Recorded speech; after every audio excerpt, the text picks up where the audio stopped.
इस कार्यक्रम के पुण्यार्चक हैं स्वर्गीय रंजना एन जैन की पुण्य स्मृति में श्री प्रमोद कुमार बी जैन, अहमदाबाद, बहन रजनी जैन, ग्रीन पार्क, नई दिल्ली, डॉक्टर प्रवीण भाई जी शाह, रेखा बहन प्रवीण भाई जी शाह, डॉक्टर विश्वास भाई सलोनी बेन, मानन यूवी समर्थ, डॉक्टर हीरल बीन, डॉक्टर धर्मेश भाई, कुमारी हित नवसारी, श्री अरुण चंद कल्याण चंद खवड़े, चित्राबाई अरुण चंद खवड़े, पुत्र कीर्ति कुमार ए खवड़े, दीपाली के खवड़े, आस्था कीर्ति कुमार खवड़े, आर्जव के खवड़े, यश ए खवड़े, 100 ऐश्वर्या यश खवड़े, श्री इंद्र सेन जैन, समस्त जैन परिवार दिल्ली 110092, श्री परेश वोरा, तारुलता वोरा, पिंकी तेजावत, बहन भावना कोठारी, पटना, श्री पंकज प्रीति वोरा, प्रतीक वोरा, विरार, मुंबई, श्री गिरीश वोरा, धारिणी वोरा, विरार, डॉक्टर श्री सुभाष दुर्कर जैन, मित्रनगर, मंगा, मंगलवेड़ा, सोलापुर, महाराष्ट्र।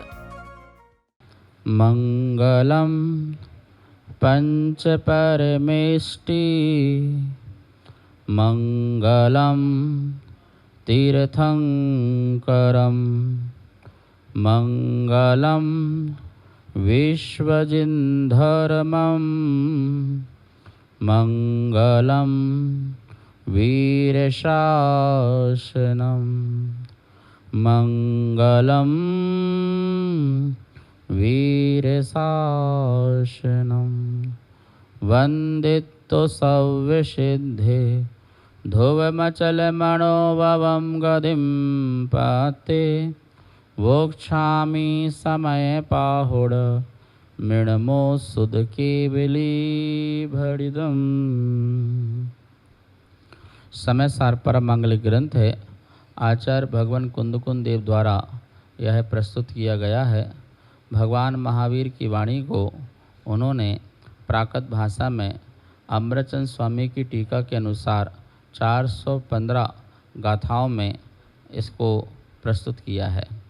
यह जो है आध्यात्मिक शैली, मार्मिक शैली है। हम सभी लोग तीसरा अधिकार, कर्ता कर्म अधिकार सुन रहे थे। गाथा नंबर 109 से 112 तक की संयुक्त गाथाओं का अध्ययन चल रहा था। यहाँ पर बताया गया था कि बंध किससे होता है और कहाँ तक होता है। यह बात हमें समझना है, और जब हम ये समझेंगे तो हम अपने बंध का अभाव कर पाएंगे। जीव का परिणाम क्या है और पुद्गल का परिणाम क्या है, इसकी भिन्नता को समझना पड़ेगा। जीव का परिणाम जीव के साथ है और पुद्गल का परिणाम पुद्गल के साथ है। दोनों का एक दूसरे का निमित्त नैमित्तिक संबंध है। जीव के परिणाम निमित्त होते हैं, तत्समय अपनी योग्यता के अनुसार पुद्गल जो द्रव्य है वह कर्म रूप में परिणमता है और अपने को ही ग्रहण करता है, अपने को ही उत्पन्न करता है, अपना ही उसका कर्ता होता है। जीव उस पुद्गल के द्रव्य के परिणमन का कर्ता नहीं होता है। इसी प्रकार से जब पौदलिक कर्म उदय को प्राप्त होते हैं तो उससे जीव में जिस जिस प्रकार के तत्संबंधी परिणाम होते हैं, उन परिणामों का भी कर्ता वो जीव ही होता है, पुद्गल नहीं होता है। व्यवहार दृष्टि से, उपचार दृष्टि से यह कहा जाएगा कि जीव के परिणाम में कर्म का निमित्त है या कर्म निमित्त है पुद्गल को परिणमाने में, कर्म बांधने में। ये दृष्टि यहाँ पर चलती है। यहाँ पर गाथा नंबर 109 में कहा गया था, स्वामी जी, सामण्य पच्चया खलु चौरो भर्णन्ति बंधकतरो, मिच्छत्तम अविरमणम कसाय जोगाय बोधव्वा। बोधव्य जानना चाहिए। मिथ्यात, अवृत्ति, कषाय और योग ये बंध हैं। ये बंध के कारण हैं। पच्चय, प्रत्यय, प्रत्यय मतलब निमित्त, कारण, हेतु, साधन। सामान्य से कारण किसका जानना चाहिए? बंध का कारण मिथ्यात, अवृत्ति, कषाय और योग। यद्यपि इनके साक्षात शिष्य जो उमा स्वामी हुए, उन्होंने अपने तत्वार्थ सूत्र में 8वें अध्याय के प्रथम सूत्र में 5 कारण कहे हैं। मिथ्यात, अवृत्ति, प्रमाद, कषाय, योग, बंध, हेत्वः 5 कारण कहे हैं। और यहाँ पर कुंद स्वामी ने 4 कारण कहे हैं।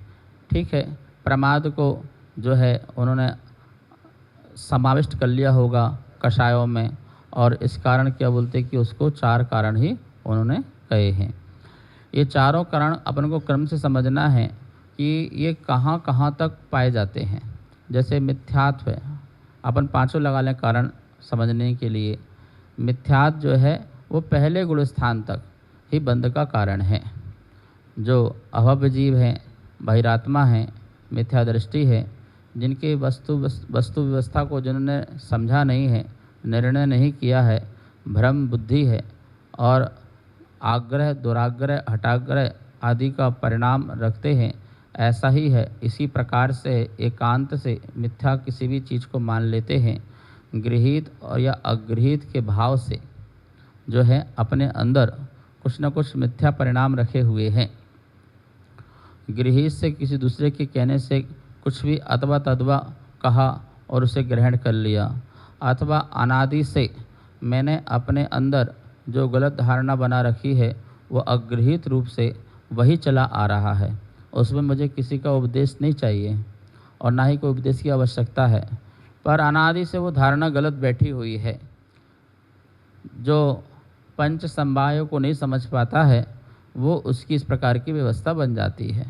सम्मय सूत्र एक ग्रंथ है, सभी को पढ़ना चाहिए। बड़ा ही तार्किक ग्रंथ है और बहुत छोटा सा ग्रंथ है, बहुत सुंदर है और इसमें वस्तु व्यवस्था बहुत अच्छी तरह से बताई गई है। सिद्धसेन हमारे आचार्य हुए हैं, उनके द्वारा लिखा हुआ है। उसमें कालो स्वभाव निधि पुब्बकयम आदि से करके पंच समवाय बताए हैं। हम मिथ्यात्व जो पहला गुण स्थान हमारा बनता है वो अगृहीत मिथ्यात्व। कहीं कोई पुरुषार्थ को सर्वोपरि मान लेता है, कोई किसी भाग को पुरुष मान लेता है, कोई जो है नियति को मान लेता है, कोई स्वभाव को, कोई काल को। ये 5 प्रकार के होते हैं। जीव कांड में आचार्य नवेचंद स्वामी ने कहा है ये एक एक को मत को मानने वाले लोग बहुत सारे मतांतर बन जाते हैं। कितने सारे मत खड़े हो जाते हैं क्योंकि आपका मत अलग हो गया। कोई बोलता है नहीं, जो कुछ होता है वो परिश्रम से होता है, मेहनत से होता है, बाकी कुछ नहीं रखा भाग्य में, कुछ नहीं रखा काल में, कोई काल लब्धि नहीं होती, कोई होनहारता नहीं होती, कोई भव्यता नहीं होती है, कोई स्वभाव नहीं होता, जो होता सब पुरुषार्थ से होता। तो ऐसी धारणा वाले कितने लोग हैं, बहुत हैं। और अनादि से बन सकती है धारणा। कुछ लोगों की धारणा है पुरुषार्थ से कुछ नहीं होता, मेहनत करते हैं क्या होता, कुछ नहीं होता जब तक भाग्य साथ नहीं देता है। भाग्य होना चाहिए, भाग्य आएगा तो हो जाएगा, नहीं होगा तो नहीं होगा, तो भाग्य पर हो जाता है। कोई काल लब्धि को लेकर बैठ जाता है, जब समय आएगा तब देखेंगे, ना भाग्य साथ देता ना पुरुषार्थ साथ देता है। काल लब्धि जब आएगी तो वैसा होगा। पंडित टोडरमल जी ने स्पष्ट मोक्ष मार्ग प्रकाशक में कहा है, काल लब्धि कछु हो नहीं, जिस समय जो कार्य हो वही काल लब्धि होती है। जिस समय जो कार्य का परिपक्वता आ जाती है, निमित्त मिल जाता है, उपादान जागृत हो जाता है और कार्य हो जाता है, और जो कार्य हो गया वही काल लब्धि। जो कार्य नहीं हुआ वो काल लब्धि किस बात की। तो लोग कुछ काल लब्धि को लेकर बैठे हुए हैं। धवला में भी आचार्य वीरसेन स्वामी ने जो कोई प्रश्न किया कि भगवान की 66 वाणी क्यों नहीं खिड़ी, तो उन्होंने वहाँ पर काल लब्धि बताया कि ऐसा ही काल का सहयोग था और वो प्राप्ति नहीं हुई। तो इसका मतलब ये नहीं कि उनका एक मत था। वो हमें किसी भी प्रकार से जब भी जैन आगम पढ़ते हैं, जैन ग्रंथों को पढ़ते हैं, तो वहाँ पर क्या दृष्टि चल रही है, क्या प्रसंग चल रहा है और क्या नए पक्ष रखा जा रहा है, इस बात को समझ के रखना चाहिए। मोहित, कभी भी गाथा श्लोक पढ़ते हैं तो उसको 4-5 प्रकार से पढ़ना पड़ता है, ठीक है ना। आप उसमें पहले आप शब्दार्थ पढ़िए, ठीक है ना, फिर आप उसका भावार्थ पढ़िए, फिर उसमें आप मतार्थ देखिए, क्या मत से ये बात कही जा रही है, ठीक है। उसको फिर सिद्धांत देखिए, सिद्धांत पक्ष देखिए, न्यायार्थ देखिए, न्याय का पक्ष भी देखिए, इसमें कौन सा नए पक्ष लग रहा। तो इस प्रकार से शब्दार्थ, भावार्थ, न्यायार्थ, मतार्थ ये सब लेकर के चलेंगे एक ही गाथा में। वर्तमान में क्या होता है, हमको जो गाथा अच्छी लगी, जो श्लोक लगा, हम उठा के अपना मत की पुष्टि कर देते हैं, ठीक है ना। इससे क्या होता है कि सामने वाला व्यक्ति भटक जाता है। आचार्य विद्यानंद महाराज जी कहते हैं, शास्त्र को आद्योपांत पढ़ो, सिंहावलोकन मत करो। सिंहावलोकन किया और आपको जो अच्छा लगा और उसको उठाया और अपने मर्जी का लेख बना करके प्रस्तुत कर दिया और हमने अपनी बात पुष्टि कर दी। अब आप अपनी बात पुष्टि आप करो। तो वो तो ऐसे तो हर चीज़ पुष्टि हो जाएगी। मैं तो हर चीज़ को लगा सकता हूँ 50 ग्रंथों से एक चीज़ निकाल लूँगा, अपनी बात पुष्टि कर दूँगा। दूसरा पक्ष भी तो है ना। अच्छा, कभी कभी क्या होता है कि गाथा का क्रम चल रहा है, श्लोकों का क्रम चल रहा है, पर उस क्रम में को हमने आगे पीछे नहीं देखा और अपने को जो अपने लगा पसंद आया अंडरलाइन किया और उठाया और अपने को भैया ये बात ऐसी है, नहीं ऐसी ही है, ऐसा किसने कहा? कुंद कुंद के समय सार को पढ़ते जाओ तो पढ़ते बाद में एक बात बोल देंगे कि भाई ये बात तो ऐसी ही है, लेकिन बाद में बोल देंगे व्यवहार से ऐसा भी कहा जाता है। जगह जगह आप पूरे समय सार पढ़िए। पहले कुंद कुंद की भाषा निश्चय को प्रकट करने की है। जो वस्तु जैसा है यथार्थ में बिल्कुल वैसा ही उसको कहते हैं।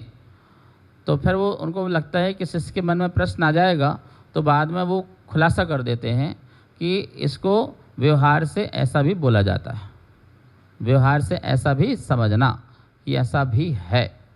तो ये बात बिल्कुल समझ आती है। अभी पीछे पर ने पढ़ा था कि भैया शरीर की स्तुति क्या गुणों की स्तुति है, क्या अरहंत की स्तुति है? अरहंत के शरीर की स्तुति क्या अरहंत के गुणों की स्तुति है? तो बोले नहीं है, बिल्कुल भी नहीं है। ऐसा ही है, शरीर के गुण शरीर में हैं, अरहंत के गुण अरहंत में हैं। लेकिन कहा तो जाता है कि भगवान कोई कितने भगवान काले हैं, कितने गोरे हैं, कितने सफ़ेद हैं, कितने पीले हैं, और आप सुंदर हैं, आपका दिव्य शरीर है और आप शांत परमाणुओं से बने हुए हैं। कितने प्रकार की बातें कही जाती हैं, होती हैं। लेकिन ये सब किसके आधार से कहा जाता है? इस पक्ष को रख करके बोलने से व्यवहार हो जाता है। इसलिए शरीर की स्तुति शरीर की है, आत्मा की नहीं है, लेकिन आत्मा के आधार से की जा रही है, इसलिए शरीर की स्तुति भी व्यवहार से सही है। इस बात का खुलासा बहुत दूर जाके करेंगे आचार्य भगवान। शुरू में तो ऐसा लगेगा अरे यार हम तो गलत कर रहे थे, ये तो गलत बात थी कि नाम रूप तुम्हारा इतना सुंदर, तू कितना सुंदर होगा। अब भगवान की आँखें कितनी अच्छी हैं, कान कितने अच्छे हैं, चेहरा कितना अच्छा है, मुस्कान कितनी अच्छी है, छवि भी इतर आ गई है।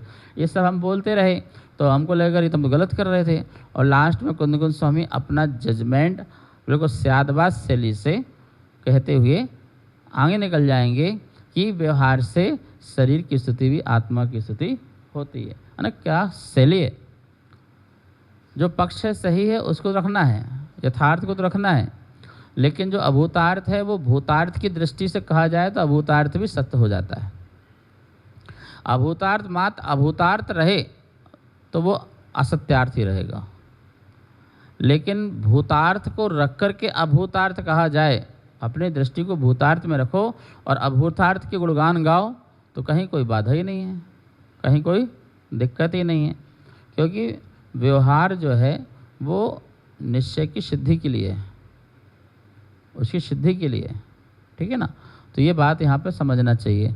यहाँ पर जो बंध के कारण कहे सामान्य से 4 मिथ्यात अवृत्ति कसायो, तो मैं कह रहा था जो मिथ्यात है वो उसको पहले गुण स्थान तक ही समझना। बंध का कारण मिथ्यात्व है, ठीक है। अवृत्ति, तो अवृत्ति 1 से 4 तक। अवृत्ति मतलब असंयम, जहाँ संयम के भाव नहीं है, जहाँ पर हिंसा, झूठ, चोरी, कुशील, परिग्रह आदि है, विषयों में आसक्ति है, पंचेंद्रिय के विषयों में आसक्ति है और तरस स्थावर जीवों की हिंसा आदि का भी त्याग नहीं है, तो ऐसी अवृत्ति का जो परिणाम है, असंयम का जो परिणाम है, उससे भी बंद होता है। तो पहले गुण स्थान से लेकर के चौथे गुण स्थान तक अवृत्ति बंद का कारण है, ठीक है ना। तो पहले में अवृत्ति नहीं है, अवृत्ति है तो मिथ्यात प्लस अवृत्ति एक के साथ एक फ्री, ठीक है ना। मिथ्यात तो है ही है और साथ में क्या हो गया, आचरण भी आचरण हो गया, तो अवृत्ति भी बंध का कारण बन गई। और इसके बाद आ गया प्रमाद, अवृत्ति प्रमाद, तो प्रमाद 1 से 6 तक, 1 से 6 गुण स्थान तक प्रमाद बंध का कारण है। तो पहले में मिथ्यात भी हो गया, अवृत्ति भी हो गया और प्रमाद भी हो गया। अब वो प्रमाद कम कम होते होते चौथे में थोड़ा कम हो गया। क्यों? क्योंकि कसाय की तीव्रता वाली जो अनंतमंदी कसाय की तीव्रता थी वो कम हुई है। अब कसाय चेंज हो गई, अब प्रत्याख्यान कसाय बची, क्रोध मान माया लोभ। तो उसके साथ पाया जाने वाला प्रमाद, तो वो जो मिथ्यात वाला प्रमाद अनुबंध अनंत अनुबंध वाला वो नहीं हुआ, तो उसमें बंध का थोड़ा सा कम होगा। यहाँ पे समय सार में जगह जगह कहा ज्ञानी को बंध नहीं होगा, ज्ञानी को बंध नहीं होता है। वो किस दृष्टि से है? इसी दृष्टि से है कि जो सम्यक ज्ञानी हो गया, चतुर्थ गुण स्थान में सम्यक ज्ञानी हो गया, तो सम्यक ज्ञानी को पता चल गया कि मैं पर का करता नहीं हूँ, पर मेरा करता नहीं है, वस्तु का निर्णय हो गया। इससे मेरा जो अनंतानुबंधी और मिथ्यास संबंधी जो बंध हो रहा था उसका बंध का अभाव हुआ, और उस बंध के अभाव के कारण ज्ञानी को क्या कहा? बंध का अभाव कहा। लेकिन तत्संबंधी की भूमिका में और योग्यता में पाए जाने वाला जो कार्य है उससे बंध तो होता ही है, बंध होता है। शुद्ध उपयोगी को बंध होता है। जो शुद्ध उपयोगी 8वें 9वें गुण स्थान में है, अभी तो आगे आ रहा, देखो गाथा 110 नंबर की गाथा क्या लिखा है? मिच्छा दिट्ठी आदि जाव सजोगी अस्य चरमंतम। मिथ्या दृष्टि को आदि लेकर के संयोग पर्यंतक, मतलब 13वें गुण स्थान तक, चरमंतम, चरम अंतम, मतलब वो अंत सीमा है उसकी, बिल्कुल इससे आगे चरम सीमा है, उसके आगे बंद नहीं होगा। केवली स्वामी को भी वहाँ भी आश्रय बंद हो रहा है, वो कौन सा हो रहा है वो अलग चीज़ है, ठीक है ना, लेकिन आश्रय बंद तो हो ही रहा है। तो प्रमाद जो है वो पहले से 6वें गुण स्थान तक जो है बंध का कारण है। और प्रमाद के बाद आता है कषाय। तो कषाय कहाँ तक है? तो बोले पहले से 10वें गुण स्थान तक कषाय बंध का कारण बन रही है, और उसके आगे पहले से लेके 13वें गुण स्थान तक योग भी बंध का कारण बन रहा है। तो जहाँ तक कषाय थी वहाँ कषाय लगा लो, उसके बाद फिर मात्र योग ही लगा लो। मतलब कि काय के हलन चलन से भी क्या होता है? आश्रय होता है। और आश्रय का कारण तो देखा जाए कषाय नहीं बताया, मतलब आश्रय का कारण तो बोलते कि मन वचन काय ही बताए हैं।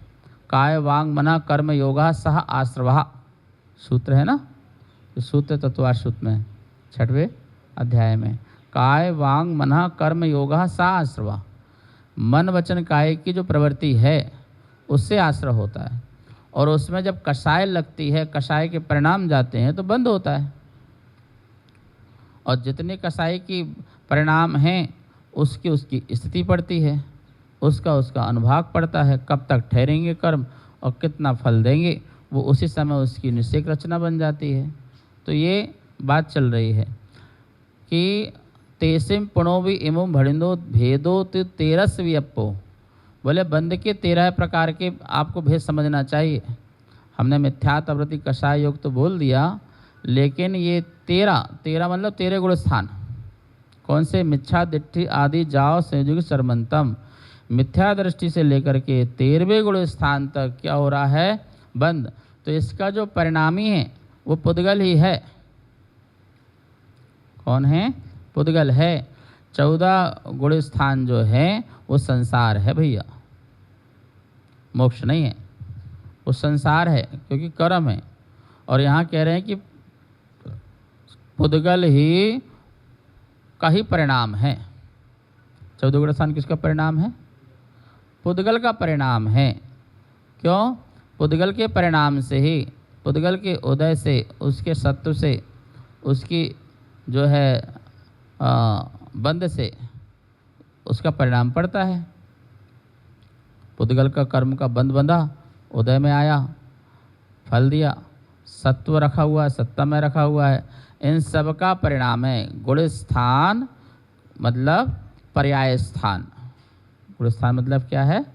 यहाँ गुण मतलब कोई आत्मा गुण नहीं लेना, उसकी पर्याय लेना। अपने जो मित्र पक्ष वाले हैं उनके आगम ग्रंथों में भूत स्थान कहा है। भूत स्थान, भूत स्थान मतलब जीव स्थान। तो आप गुण स्थान कहो, जीव स्थान कहो या पर्याय स्थान कहो। तो जीव स्थान, जीव भी एक पर्याय है ना, जो प्राणों से जी रहा है, जीता था, जिएगा। जीवोदी जीवदी जीवस्यति, जीता था, जी रहा है, या जिएगा, उसे जीव कहा है। तो जीव की अवस्था है, बाह्य द्रव प्राणों से जी रहा है, तो इसलिए 14 गुण स्थान में प्राणों की जरूरत है। तो ये सारे के सारे पुद्गल के परिणाम हैं। तो ये पुद्गल के परिणाम के कर्ता हम नहीं हैं, ये बात यहाँ समझाई जा रही है। समझ में आया ना? समय सार में क्या समझाया जा रहा है? कर्ता कर्म अधिकार में कि हे जीव, तो गुणस्थान का कर्ता तो नहीं है, ठीक है? तो ये जो है परिणाम, पुद्गल के परिणाम का कर्ता तो नहीं है, तो अपने भावों का कर्ता है। तूने अशुभ भाव किए तो तेरे अशुभ जीव स्थान बन गया, तूने शुभ भाव किए तो तेरे शुभ जीव स्थान बन गया, और तूने शुद्ध भाव किए तो तेरे शुद्ध स्थान बन गए जीव के। तो वो जो स्थान तेरे हैं वो तेरे हैं, लेकिन जो गुण स्थान कहा जा रहा है पुद्गल का परिणाम, वो तेरा नहीं है। इसलिए गुणस्थानातीत होना, मार्गणातीत होना, जीव समासातीत होना, इससे अलग होना पड़ेगा। कोई मेरी मार्गणा नहीं है, क्योंकि मार्गणा भी पुद्गल का स्थान है। कोई गुणस्थान मेरा नहीं है, क्योंकि गुणस्थान भी पुद्गल का परिणाम है। जो जीव की परिणति है वो मेरी है।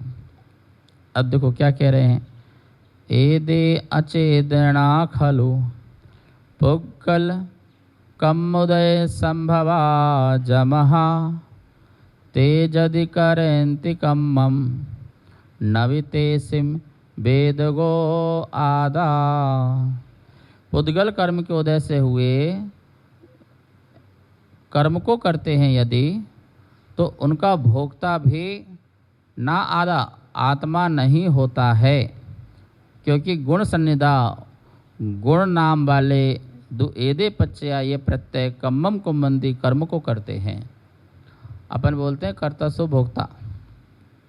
हमने अपने जो भाव किए वो अपने भाव के हम भोक्ता हैं, लेकिन जब हमने कर्म नहीं किया तो कर्म के भोक्ता भी हम नहीं हैं।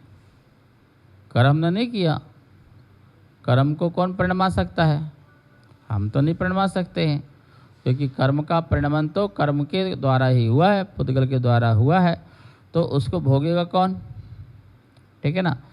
परमाणु में कोई परिणमन हो रहा है तो उसका परिणमन उसी के साथ है ना, मेरे साथ तो नहीं है ना। तो जो परिणमन हो रहा है उस परिणमन का कर्ता कौन है? वो पुद्गल ही है, परमाणु ही है, और उसका कर्म भी वही है, और उसका वेदक भी वही है। इसी प्रकार से कहा जा रहा है जीव का भावों का परिणमन का जो है कर्ता जीव है, और उससे जो भाव उत्पन्न हुए उस कर्म का फल वाला जीव है, और उससे जो उसको सुख दुख या शुद्ध की जो अनुभूति होती है वो भी उसका भोक्ता वही है। कोई पर नहीं हो सकता है, कोई दूसरा नहीं हो सकता है। ये जैन धर्म की अलौकिक बातें हैं भैया। मोहित महाराज जी कह रहे दीक्षा ले लो, अलौकिक बातें हैं, बहुत ही अलौकिक बातें हैं, दिव्य बातें हैं, भव्य बातें हैं। क्या? अनादि की जो परतंत्रता है उससे हटाने के लिए, स्वतंत्र होने के लिए नहीं। महाराज जी अभी तो हम बच्चे की शादी के लिए सोच रहे हैं। ओहो, मोहित रखा है कि मोहित होना है, मोहित नहीं होना है, स्वतंत्रता। ये जिन शासन जिन धर्म अलौकिक है, अनादि में जो परतंत्रता हमने कर रखी है अपने कारण, अपनी भूल के कारण, अपने स्वयं की मिथ्या मति के कारण, उसको ठीक करना है और स्वतंत्रता प्रकट करना है। देह से भी और इस देश से भी स्वतंत्र होना है, और अपने आत्म प्रदेश में स्थित होना है, अपने मध्य प्रदेश में स्थित होना है। तुम कहाँ के? मध्य प्रदेश के हो? हाँ, राग है मध्य प्रदेश से। मध्य प्रदेश यहाँ होता है, पता है? अष्टबिंदुकम ओजकम यहाँ होता है मध्य प्रदेश, जहाँ पर हृदय स्थान, जहाँ पर अष्टबिंदु, अष्ट प्रदेश आत्मा के स्थिर होते हैं। स्वामी जी, असंख्यात प्रदेशों में 8 प्रदेश आत्मा के बिल्कुल स्थिर होते हैं। यदि ये स्थिर नहीं होते तुम इतना भी नहीं बैठ पाते, इतनी भी तुम्हारी चंचलता रहती कि तुम कुछ ना कुछ करते रह जाते। और उन समस्त प्रदेशों को स्थिर करना ही मोक्ष है। उसको कहते हैं शुद्ध योग। योग शुद्ध क्या हुआ? योग यान नॉट मन वचन काय, वो तो मन वचन काय इस योग का विकार है जो पुद्गल से अभिव्यक्त हो रहा है, जो शरीर से अभिव्यक्त हो रहा है, वचन से अभिव्यक्त हो रहा है। तो शुद्ध योग, शुद्ध उपयोग मोक्ष है। शुद्ध योग और शुद्ध उपयोग। ध्यान क्यों करते हैं? ध्यान क्यों करना चाहिए? अपने प्रदेशों को स्थिर करने के लिए। जो जितना प्रदेश स्थिर होगा, चंचलता खत्म होगी, आश्रय खत्म होगा, बंध खत्म होगा, मोक्ष हो जाएगा। और जिसका जितना अस्थिरता रहेगी मन वचन काया की, उसका आत्मा का योग उतना ही प्रदेश भागेंगे, खलबलची मचेगी, उतना आश्रय होगा, उतना बंद होगा। ठीक है ना?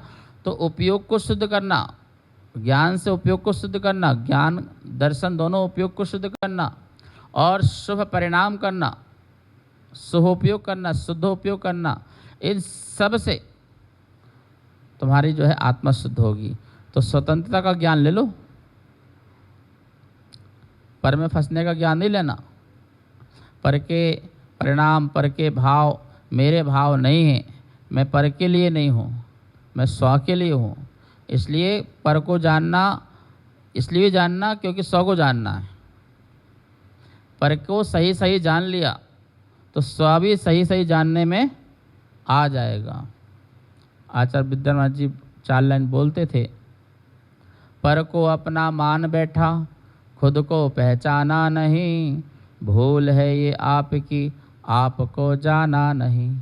आपको जाने बिगर परमार्थ पद पाना नहीं, परमार्थ पद पा करके फिर संसार में आना नहीं।